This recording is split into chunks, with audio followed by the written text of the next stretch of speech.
자, 여러분 안녕하세요. 카리스쿨 온라인 동영상 강좌 제5교시 인공위성 첫 번째 시간입니다.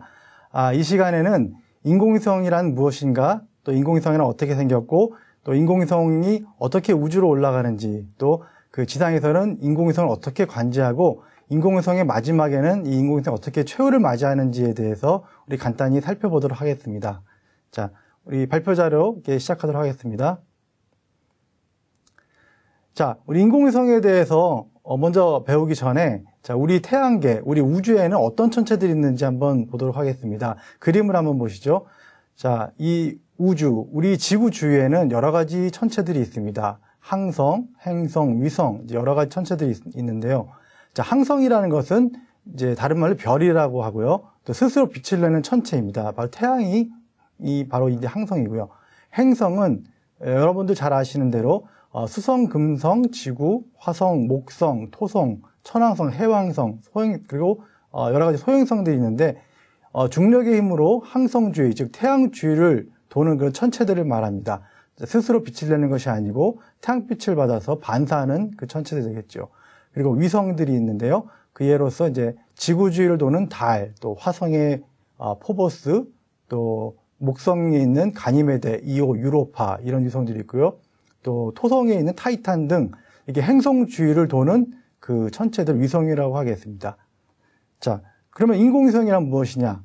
바로 인공위성은 이렇게 세 가지로 정의할 수가 있겠습니다. 고유의 임무를 수행하면서 또 지구 중력의 영향으로 지구 주위를 도는 인공물체, 이렇게 정의를 내릴 수가 있겠어요. 여기서 중요한 것은 그 고유의 임무를 수행한다는 뜻인데, 인공위성은 어떠한 인공위성이든지 그 인공위성이 만들어진 이유가 있습니다. 지구를 관측하든, 구름 사진을 찍던, 또 통신 중계를 하건 고유의 임무가 있는데, 이 임무를 수행하지 못하면 그건 인공위성이 아니죠. 그래서 여기 써 있는 것처럼 수명이 다해 폐기된 인공위성은 우주 쓰레기로 분리되는데, 즉 그 연료가 다 되든지 아니면 이제 고장이 나거나 해서 그 고유의 임무를 더 이상 수행할 수 없으면 그건 더 이상 이제 인공위성이라고 부를 수가 없는 거죠. 그래서 그런 것들은 이제 우주 쓰레기로 분리가 되게 되겠습니다. 자, 인공위성은 어떻게 생겼을까? 인공위성의 구조를 한번 보죠. 자, 여기 보이는 것은 아리랑 2호의 구조도입니다. 자, 인공위성은 크기는 조금씩 다르지만 그 내부적 기본적인 구조는 어떤 인공위성이든지 기본적으로는 비슷합니다. 자, 이 위성 아리랑 2호의 중앙에 보시면은 가장 큰 이제 망원경이 보입니다. 이제 원통으로 되어 있는데 이것이 이제 탑재체라고 부르는 것인데 그 위성의 임무를 결정짓는 가장 중요한 그 부품이 되겠습니다. 여기 보이는 아리랑 2호는 지구 관측 위성이었기 때문에 자, 망원경이 달린 카메라가 제일 큰 중요한 그 탑재체가 되겠습니다. 그리고 그 주변으로 보시면 이제 안테나가 보이고요. 지상국과 통신하기 위한 안테나, 그 다음에 그 카메라가 찍은 자료를 저장하기 위한 저장 장치 이게 보이시고, 그다음에 이 망원경 카메라를 제어하기 위한 제어 컴퓨터가 보입니다. 그다음에 이 위성에 전기를 공급하기 위한 태양 전지판이 보이고요. 그다음에 연료 탱크는 이제 위성의 그 자세를 조정하거나 궤도를 조정할 때 쓰는 그런 부분이 되겠습니다. 그다음에 이 위성 전체를 관할하는 위성 제어 컴퓨터, 가장 중요한 부품이죠. 제어 컴퓨터가 보이고, 그다음에 위성의 그 자세를 알기 위한 지구 센서, 또 태양 센서, 또 위성의 자세를 조정하기 위한 반작용 휠, 별 감지기, 또 이런 것들이 그 인공위성의 부품에 포함되겠습니다. 자, 인공위성의 쓰임새는 여러 가지가 있는데요. 지구 관측, 기상 관측, 또 통신 방송, 과학 실험, 천문 관측, 행성 탐사, 위성 항법, 군사 정보 수집, 물류 관리 등등 여러 가지가 있는데, 자, 이 각각에 대해서는 우리 다음 시간에 다음 6교시 때 좀 더 자세히 알아보기로 하겠습니다. 자, 인공위성의 조립 과정에 대해서 한번 보도록 하겠습니다. 여기 7가지 그림이 있는데요. 자, 첫 번째, 위성 주 구조물이 있습니다. 위성 주 구조물은 하니컴 공법으로 되어 있습니다. 그래서 그 벌집 구조라고 있죠. 우리가 흔히 부르죠. 그래서 그 구조물 강도는 단단하면서 무게는 아주 가벼운 그런 내용으로 되어 있습니다. 그래서 주 구조물 먼저 설치해서 그 뼈대를 만든 다음에 거기에 열제어 하드웨어와 열제어 센서를 이제 붙이게 됩니다. 열재 하드웨어, 열재 센서는 뭐 쉽게 말해서 온도계하고 히터를 생각하시면 되겠습니다. 열재 센서라는 것은 위성의 그 부분의 온도가 얼마나 되는지를 측정하는 이제 온도계 역할을 하겠고요. 열재 하드웨어는 위성이 그 센서가 있는 부분이 너무 온도가 낮다 그러면 이제 그 작동을 해서 히터를 켜서 그 온도를 올리는 그런 역할을 하겠습니다. 그 다음에 이제 전자부품 설치가 있는데요. 앞에서 그 구조도에서 보신 것처럼 인공위성을 관할하는 컴퓨터 또 그 망원경 카메라에 데이터를 저장하는 그 저장 장치 또 인공위성의 자세를 감지하는 여러 가지 센서, 지구 센서, 태양 센서 이런 것들을 이렇게 판넬에 붙이는 그런 작업이 되겠습니다. 이렇게 여기 보시면 이제 컴퓨터도 보이고요. 또 송신기, 수신기 또 배터리도 보이는데 이러한 커다란 이제 덩치로 된 부품들을 이렇게 원래 이렇게 예정된 위치에 이렇게 고정하는 작업이 되겠습니다. 자, 여기까지 작업이 끝나면 그 다음에는 이제 배선을 설치합니다. 그 각 전기 부품들을 다 이어서 신호하고 전기를 공급할 수 있는 그런 배선을 설치하는데 조금 전문 용어로 이것을 저희는 하니스라고 부릅니다. 이런 배선들을 설치하는 작업을 하고요. 그 다음으로 추진체와 본체 모듈을 결합합니다. 자, 이 부분은 그 위성별로 그 조금의 차이가 있는데 대체로 추진체와 본체를 분리해서 제작을 한 다음에 결합하기도 하고 좀 규모가 작은 위성인 경우에는 그냥 구분 없이 추진체와 본체 전 부품을 한꺼번에 이제 붙이기도 합니다. 자, 마지막으로 그 전기를 공급하기 위한 태양전지판. 자, 위성의 겉면에 태양전지판을 고정하면 자, 위성은 일단 조립은 다 끝난 상태가 되겠습니다. 자, 여기까지 위성이 조립하는 데까지 걸리는 시간은 아무리 작은 위성도 적게는 6개월, 또 길게는 1년 이상, 1년 반 정도 그런 시간이 걸립니다. 자, 조립하는 데까지만 그 정도 시간이 걸리는데 그 상태대로 위성을 우주에 보낼 수는 없겠죠. 자, 조립하는 시간보다 더 시간이 많이 걸리는 것이 자, 이런 시험입니다. 인공위성이 우주에 올라가서 제대로 작동할 수 있는지 지상에서 여러 가지 시험을 거쳐야 되는데요. 여기 한번 보시면 첫 번째 음향 환경 시험이라는 것이 있습니다. 여러분들 집에 있다 보면 가끔 그 항공기나 비행기가 저 하늘 위로 지나갈 때 커다란 소음을 내면서 지나간 것을 경험하신 적 있을 겁니다. 그 항공기가 지나갈 때 어때요? 그 소리의 충격파가 집안에 전달되면서 창문이 흔들리는 것을 이렇게 경험한 적이 있으실 겁니다. 그와 비슷하게 인공위성도 우주로 발사될 때는 그 인공위성 로켓 안에 그 페어링이라고 그러죠. 그 안에서 굉장히 강력한 소음을 경험하게 됩니다. 그래서 그 소음이 인공위성 자체에 어떤 영향을 주는지 혹시 고장을 내리지는 않는지를 시험하기 위한 것이 음향 환경 시험이 되겠습니다. 음향 환경 시험 시설에는 그 안에 이제 위성을 갖다 놓고 굉장히 큰 소리를 내서 이제 위성에 영향이 가는지를 이제 측정하는 그 내용이 되겠습니다. 자, 두 번째로 진동시험입니다. 진동시험은, 인공위성이 로켓 위에 얹어서 발사될 때 굉장히 큰 진동을 겪기 때문에 그 진동 중에도 위성이 제대로 작동을 하는지 시험하기 위한 그 과정이 되겠습니다. 그래서 위성을 위아래로 흔들기도 하고 회전시키기도 하고 좌우로 막 흔들어 보는 그 과정이 되겠고요. 그다음에 발사분리 충격 시험은 그 위성이 로켓으로부터 분리될 때 위성 자체에 이렇게 저희가 이제 전문 용어로 영어로 샥이라고 그러는데 이 충격파가 전달이 됩니다. 그래서 그 충격파에서도 위성이 제대로 작동하는지를 이제 실험하는 그 과정이 되겠습니다. 그래서 이 아래 이제 검은색 원뿔 모양이 보이는데요. 이 부분이 위성과 로켓을 연결하기 위한 아답터 부분입니다. 그래서 이 아답터가 이제 펑 하는 소리와 함께 여기 중간에서 이제 분리가 되는데 이 부분이 끊어지게 되죠. 그래서 끊어지는데 이 끊어질 때 충격파가 위성에 어떤 악영향을 미치는지 그것을 이제 확인하는 과정이 이 발사분리 충격 시험이 되겠습니다. 자, 시험이 또 있습니다. 이런 시험을 거치고 나면은 이제 위성이 전반적으로 전체적으로 다 작동을 잘 하는지 종합적인 기능을 시험하는 것이 있고 또 전자파 환경 시험이라고 해서 위성의 각 그 전자장치에서 내는 전자파들이 위성의 다른 부분에 혹시 간섭을 주진 않는지 그것을 확인하는 그 시험이 되겠습니다. 그래서 전자파 환경 시험이라고 하고요.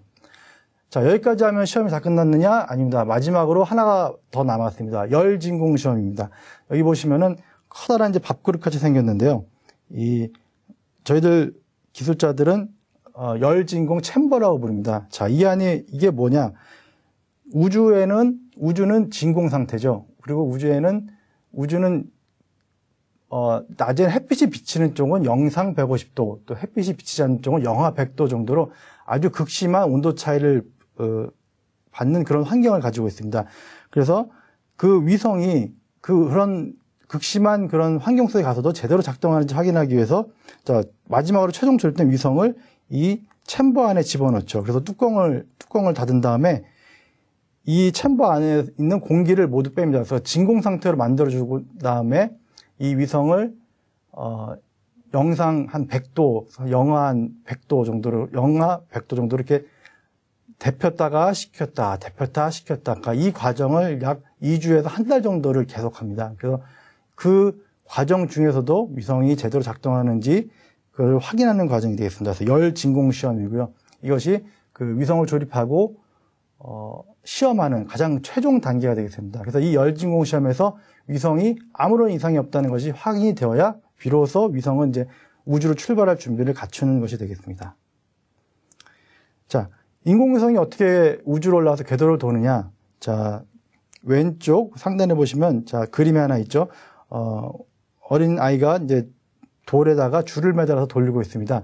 자, 인공위성이 궤도를 도는 원리는 그 인공위성이 작용하는 중력과 원심력이 평행을 이루기 때문인데, 말하자면 여기서 이 아이가 돌을 돌리고 있는데 그 돌과 돌이 돌면서 이렇게 도망가지 않는 그 원리는 그 아이가 줄로서 돌을 잡고 있기 때문입니다. 그러니까 이 줄이 바로 그 지구가 위성에 작용하는 중력을 의미하는 것이고요.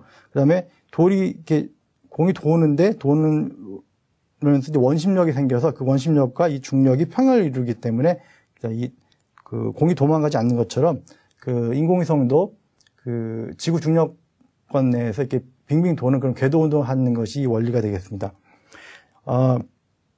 인공위성이 그 궤도의 형태는 처음에 그 인공위성이 가지게 되는 그 속도에 의해서 결정이 됩니다. 여기 보시면 이제 지구의 대포 그림이 하나가 있는데 이 대포의 성능이 얼마나 되느냐 그에 따라서 자, 이 공이 지구를 어떠한 궤도 도느냐 이게 결정이 되는데요. 말하자면 이 대포의 그 성능이 그 로켓의 성능을 뜻하는 것이라고 생각하시면 되겠습니다. 그래서 처음에 이 공을 밀어준 속도가 너무 약하면 이 공이 얼마 나가지 못하게 떨어질 것이고 조금 더 센 힘으로 밀어주면 조금 더 멀리 갈 것이고 아주 센 힘으로 밀어주면 자 계속 이 인공위성은 즉 공은 떨어지지 않고 자 지구 주위를 빙빙빙 돌게 되겠죠. 자 이러한 원리를 해서 인공위성이 지구 주위를 도는 그 궤도가 되겠습니다. 너무나 이 대포의 성능, 즉 로켓의 성능이 너무나 강력해서 아주 센 힘으로 이 위성을 밀어줄 수 있다면 인공위성은 이렇게 큰 타원 궤도를 이루게 되었고 점점 더 센 힘으로 밀어준다면 아주 이렇게 크게 포물선 궤도로 이렇게 바뀌어서 화성이나 목성이나 토성 같은 다른 행성으로 가는 그런 탐사선이 될 수 있겠죠. 그래서 처음에 그 궤도에 올려주는 그 로켓의 그 성능에 따라서 인공위성의 속도가 결정이 되고 그 속도에 따라서 인공위성의 궤도 모양이 결정된다. 이렇게 말씀드릴 수 있겠습니다. 자, 인공위성 어떻게 궤도에 올라갈까? 자, 앞에 말씀드렸던 것처럼 자, 인공위성의 초기 속도에 따라서 위성의 궤도 모양이 바뀐다고 말씀드렸는데요. 자, 여기 보시면 초속 7.9km가 미만 7.9km 미만이면 자, 지표면을 낙하한다 이렇게 되어 있고요. 7.9km면은 원궤도, 초속 7.9km를 넘으면 타원 궤도를 진입한다 이렇게 됐습니다. 그래서 그다음에 초속 11.2km를 넘으면 지구 중력권을 벗어나서 다른 행성으로 가게 되는 것이고요. 끝으로 초속 16km를 넘으면 태양계를 벗어나서 다른 태양계 아니면 저 머나먼 우주 공간으로 이제 이 위성들이 자 진행하게 됩니다. 그래서 우리 과학자들 사이에서는 자 이 숫자들 초속 7.9km 또 초속 11.2km, 초속 16km를 다른 용어로 우주 제1속도, 우주 제2속도, 우주 제3속도 자 이런 말로 이렇게 표현하기도 합니다. 자, 인공위성 관제실의 모습입니다. 자, 인공위성 관제실의 모양은 뭐 아주 큰 것도 있고 작은 것도 있는데 여기 보이는 것은 한국항공우주연구원에서 운영하고 있는 천리안위성의 관제실입니다. 이렇게 보시면 많은 이제 컴퓨터들 또 모니터가 보이시고 거기서 일하는 그 우리 관제실 관제원들 보실 수 있겠는데요. 그 위성의 관제실에서 하는 일은 가장 중요한 것은 이제 인공위성의 궤도를 매일매일 관리하고 감시하고 그다음에 위성에 남아있는 연료량이 얼마인지를 매일매일 확인하는 일이 되겠습니다. 그래서 가장 먼저 인공위성이 원래 예정된 궤도를 잘 가고 있는지, 그리고 만약에 이제 그 섭동이나 다른 중력의 영향 때문에 궤도를 약간 벗어난 일이 있으면 그 궤도를 바로잡기 위한 그 궤도 조정 계획을 세우는 일, 그다음에 그날 매일매일 그 위성이 해야 될 일, 만약에 통신이면 통신, 방송이면 방송, 아니면 기상 관측이면 기상 관측, 또 지구 사진 촬영이면 사진 촬영. 그러니까 각 임무에 맞도록 그날 해야 할 일들을 이제 계획을 잡는 일을 하게 됩니다. 그래서 그 두 가지 계획, 그러니까 촬영 계획과 궤도 수정 계획을 모아서 그 관제요원들이 인공위성에 명령을 보내게 되죠. 그래서 명령을 보내는 것이 여기 보시면 이제 큰 안테나가 있는데 이 안테나를 통해서 명령을 보내게 됩니다. 자, 이러한 것들이 그 위성 관제실에서 하는 가장 중요한 일들이 되겠습니다.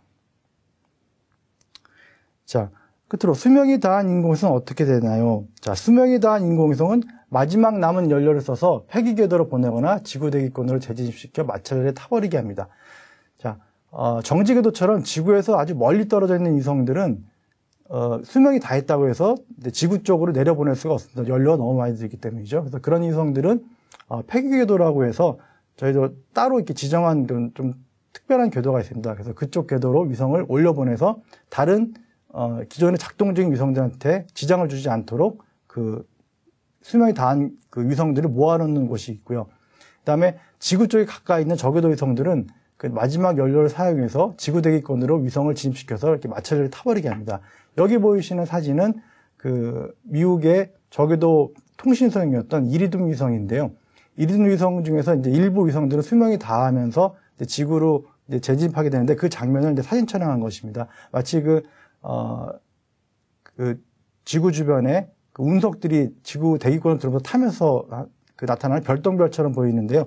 이렇게 환한 모습이 보이시죠? 그래서 이것이 바로 이제 이리둠 위성이 지구로 재진입하면서 대기 마찰열 때문에 타버리는 그 모습을 이제 찍은 사진이 되겠습니다. 그러니까 이런 식으로 위성이 최후 수명을 마치게 되죠. 자, 이번 시간 마지막 장인데요. 자, 우주 쓰레기입니다. 우주에 떠 있는 물체들. 자, 올해 2011년 10월 기준으로 지구 주변에 약 17,000여 개의 인공물질 존재하는데 그중 약 80%는 쓸모없는 로켓이나 위성 부품들이라고 합니다. 자, 1년에 보통 60개 내지 70개의 인공위성들이 발사가 되고 있습니다. 그 중에 근데 인공위성 하나가 발사할 때마다 대략 5개 내지 6개의 그 우주 쓰레기들이 만들어지는데요. 이게 뭐냐면 그 위성을 발사할 때 사용됐던 로켓의 부품들 아니면 그 인공위성과 그 로켓을 이렇게 붙잡아뒀던 연결해주던 어떤 고리 같은 그 볼트나 고리 같은 그 부품들, 그러니까 이런 것들은 이 발사하는 순간에 그 과정에서 떨어져 나오면서 지구 주변에 쓰레기 형태로 남게 됩니다. 그래서 그런 것들이 이제 만들어지는데요. 그럼 그렇게 되면 대략 1년에 5, 60개 위성이 발사되면 거기에 4배 내지 5배 정도 숫자의 그 우주 쓰레기들이 만들어지죠. 그래서 매년 해가 갈수록 이런 지구 주변의 우주 쓰레기들은 점점 숫자가 늘어나고 있습니다. 여기 보이는 그림처럼 여기 보이는 이 좀 불빛들이 이제 우주 쓰레기인데요. 좀 실제보다는 좀 과장해서 크기를 좀 크게 좀 그린 것입니다. 근데 숫자적으로는 이렇게 지구 주위를 쭉 덮을 정도로 이제 우주 쓰레기가 많다 이렇게 생각하시면 되겠고요. 자, 이거에 대해서는 앞으로도 이제 차차 이 쓰레기들을 이제 어떻게 할 것이냐 이에 대한 대비책도 지금 연구 중에 있습니다. 자, 이상으로 인공위성 첫 번째 강좌 마치겠고요. 다음 시간에 계속하도록 하겠습니다. 감사합니다.